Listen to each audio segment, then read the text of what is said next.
going to turn that fan off for this bit. So, Team Canada is going to be made up of non-NHLers. And IOC, his position with the IOC, International Olympic Committee senior member Dick Pound, the most unfortunately named human on the planet, critical of the NHL in a Montreal Gazette, thus the Montreal Canadiens jersey, op-ed column posted Thursday. So Dick Pound really wants to see NHLers at the Olympics and thinks the NHL made a mistake not sending NHLers.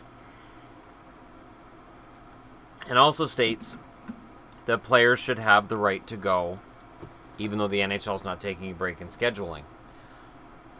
I'm not sure what people expect here. If basketball, baseball, or any other sport had an Olympic tournament going on during their season, I really can't see them, if they don't shut down, I can't see them letting their star players go. Now, I know soccer / European football, I know they have the big Olympic tournament. I don't know if they shut down any of their leagues, because it seems like soccer is played year-round worldwide. So I don't know how that works. Euros or people who follow that can let me know in the comment section whether or not they shut down or whether or not they allow players to leave the teams. I get it. If I'm an owner and I'm paying a guy $7 or $8 million a year, I don't want him walking away from the team for weeks to go over and play in South Korea in a tournament where he may end up getting hurt.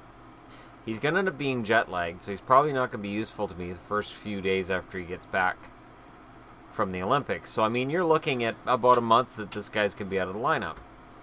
I'm still paying him as the owner. So I can understand why owners and GMs don't want players to go over there if the NHL is not shutting down. I also understand why the NHL is not shutting down, and I know I'm in the minority there. Dick Pound, in this article, states that it's a great chance for the NHL to grow the game. They've been playing at the Olympics for over 20 years. Growth in the game internationally,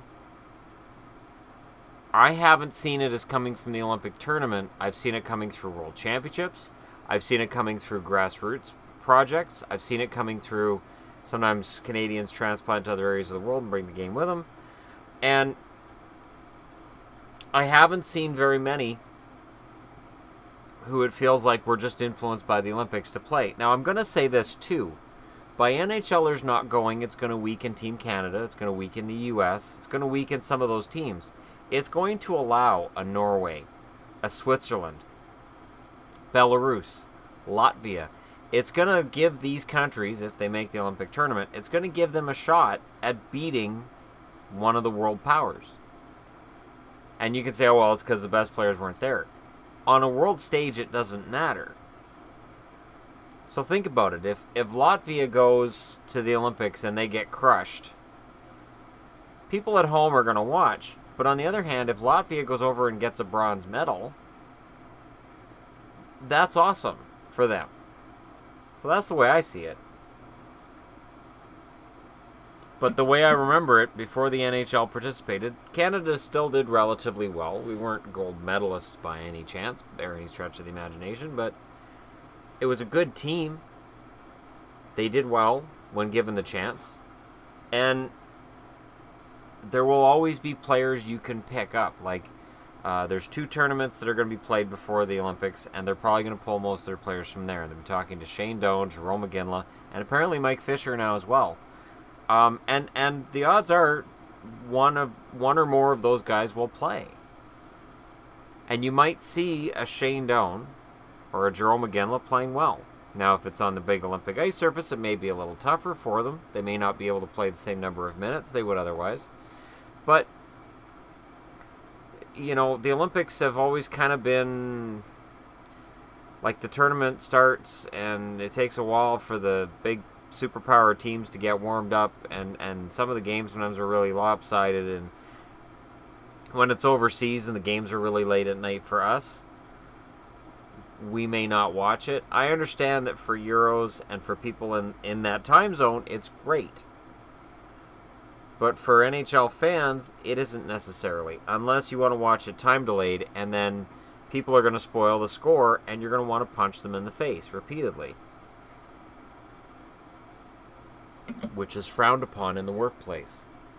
So, Canada's in an interesting position. Russia's in an interesting position too, because Ovechkin wants to play for the Russians. Ovechkin's been very outspoken about this. And again, even though Ted Leonsis has said, oh yeah, he can go, he said that last December, I don't see the NHL allowing it. Because if they allow Ovechkin, they have to allow everybody. And if they allow everybody, they might as well shut down for a few weeks. Now, the other thing that Dick Pound and other people have been saying is, this is just going to make it tougher when they negotiate in 2020. Yep. There is a mistrust between players and owners that is always there. One thing that players are concerned with now is that they mistrust their union leadership and they mistrust the numbers coming out of NHL teams. So NHL teams are reporting their revenues and players are looking and going, it doesn't add up. Now, whether it does or it doesn't, the public perception, players' public perception that it doesn't is problematic. This is just the cherry on top of that pie, because honestly, it is a pretty big pie when it comes to the mistrust between owners and players. What the NHL needs to do is what other leagues have done. Get rid of the divisiveness. Get rid of the attitude that it's us versus them. Have people in leadership roles that really genuinely just want to work this out for good. That you're not just negotiating until the next fight. You go, there, that fight is complete, and we'll win the rest of it the next fight. No. The fights have to stop. As a hockey fan who's been watching the fights for decades, they have to stop.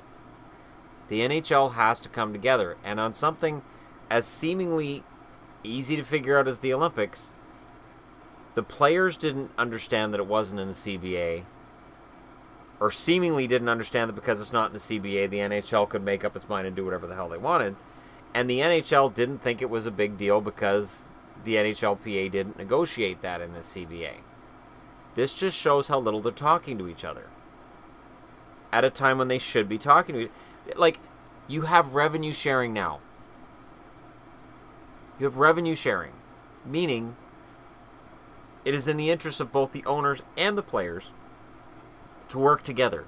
Owners promote players to bring more people into the crowd, sell more merchandise, and the players promote the league to do the same thing.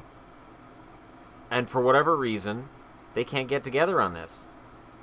I mean, imagine a situation where you and your friend have figured out a system at a casino, but you're not talking to each other about it. So even though you guys have a system that could make you big money, and you may not be allowed back in that house after that, that casino might kick you out, but you're not talking to each other. So yeah, you might make some money with what you know. Your friend's going to make some money with what he knows. But man, if the two of you put your heads together, you could rob the casino blind. And what I'm saying is that the players and the owners really sat together and said, let's work this out on everything. Not just one or two issues, and not just, let's just patch this up and we'll deal with this fight again. We'll push that boulder down the road. We'll push that boulder 6 years down the road. We'll deal with it then. No, deal with it now. The smartest thing the NHL and NHLPA could do is sit down right now, and they can't reopen negotiations. They can't do that because they have an agreement until 2020 when they can tear it apart. But they should be sitting down now and talking over these things. At least talk. As long as that line of communication is open, you're good. But from what I see publicly, and this Olympic thing is just part of it, they're not talking. And if they are, neither side's listening to the other. So let me know what you guys think. Do you think players should just go rogue and go to the Olympics?